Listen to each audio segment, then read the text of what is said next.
Bien-aimés dans le Seigneur, c'est toujours moi, votre humble serviteur, Dr Michel Lofon. Ce soir, Dieu m'a mis à cœur de vous parler sur un thème intitulé « Comment devenir enfant de Dieu ou serviteur de Dieu ». Il y a deux choses. Comment devenir enfant de Dieu ou serviteur de Dieu. Je vais introduire ce message par une relation qui existe dans la nature. Or, dans la nature, il existe trois sortes de relations. La première relation qui existe dans la nature, c'est entre créateur et créature. Qui est créateur? C'est le créateur incréé qui est Dieu. Et d'autre part, il y a des créatures. Or, parmi les créatures, d'une façon générale, nous distinguons trois sortes de créatures. La première créature, ce sont des créatures naturelles. Nous avons par exemple la terre, le ciel, la lune, les vents. Toutes ces créatures adorent l'Éternel.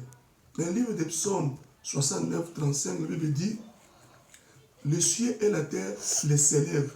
Ils célèbrent qui? Dieu. » Deuxième créature, ce sont des créatures invisibles. Je prends l'exemple, les esprits des eaux. Nous avons des monstres marins. Or, la Bible dit, même les monstres marins doivent adorer Dieu. Ce sont des créatures que nous, vous et moi, nous ne voyons pas. Ils font partie de la création aussi. Et troisième créature, ce sont des êtres végétaux. Les êtres végétaux, par exemple, nous avons des plantes. Or, en science, il y a ce qu'on appelle la respiration des plantes. Donc, la Bible dit, dans le livre de Psaume 156, même tous ceux qui respirent doivent m'adorer. Que tous ceux qui respirent louent l'Éternel. La troisième créature, ce sont des êtres. Or, du côté être, nous disons trois sortes des êtres. Quand on dit d'abord un être, c'est qui? C'est celui qui naît, grandit, vieillit et meurt. Nous disons les autres végétaux, les êtres animaux et les êtres humains. Or, les êtres animaux, ils ont le corps et âme. Si un animal est en route et qu'il y a un véhicule qui veut passer devant lui, il va chercher à se sauver. Donc il agit par instinct. C'est différent d'un être humain. Or, un être humain est supérieur par rapport à toutes les créatures. Pourquoi? Parce qu'il a été créé à l'image de Dieu. Il a non seulement le corps, mais il a aussi l'âme et l'esprit. Donc jusque-là, tu es créature. Dans la deuxième relation, c'est père et fils. Première relation, c'était créateur et créature.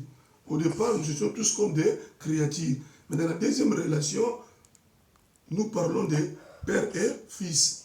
Dans toutes les religions, Dieu n'a jamais été qualifié comme un père. Ni dans l'islam, on n'appelle jamais père. C'est seulement dans le christianisme où Dieu est considéré comme père. Maintenant, il existe une relation entre père et fils. Mais comment devenir enfant de Dieu? Il y a une condition. Il faut recevoir Jésus comme ton maître et ton sauveur.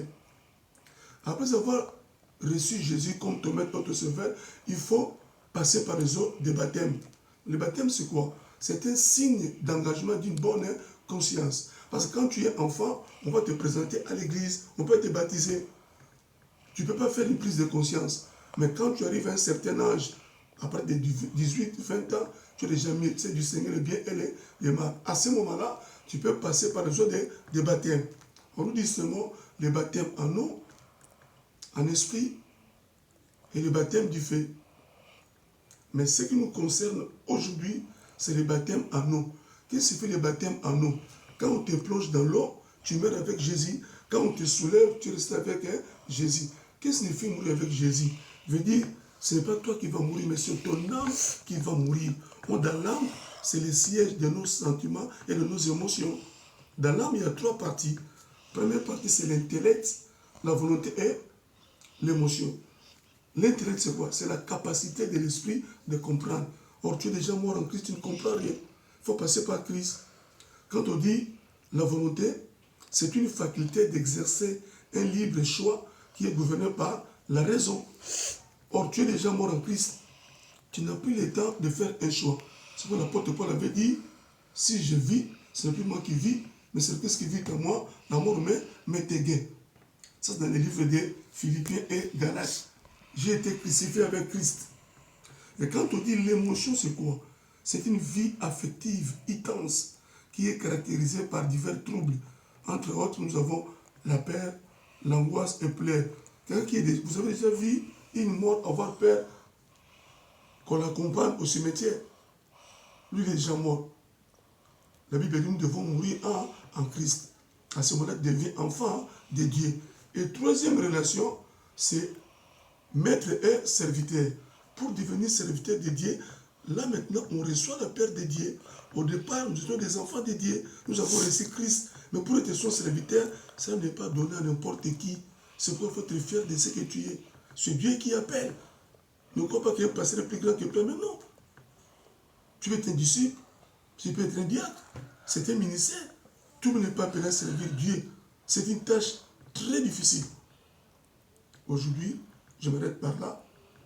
Que Dieu vous bénisse.